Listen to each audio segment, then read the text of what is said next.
When it comes to hurricanes, a lot of information out there. Some of it gets repeated over and over again over the years, even though it's not even true. So if you want to be the smart one at the dinner table tonight, listen up. You may have heard this. The bigger the storm, the more intense it is. That is actually fiction. According to NOAA's Hurricane Research Division, there's little correlation between the size of a storm and its intensity.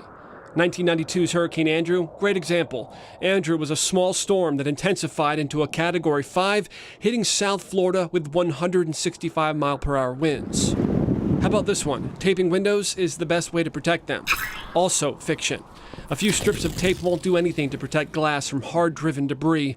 The idea that tape helps reduce shatter, that may be true, but that also makes it downright dangerous, because pieces of glass that do break actually end up being bigger. Your best bet, if you don't have shutters, use plywood.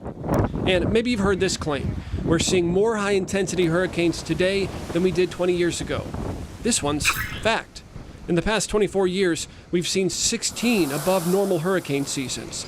That's the worst stretch on record. And when you look at the top 10 costliest hurricanes on record, factoring in inflation, every single one of them, except for Hurricane Andrew in '92, happened within the last 2 decades. Vulnerable areas. 13 News Now meteorologist Tim Pandages. The oceans are steering more heat. That's more energy for these storms to take advantage of.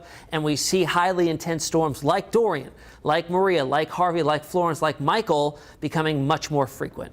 So there you have it. A few things for you to set straight during one of those inevitable weather conversations.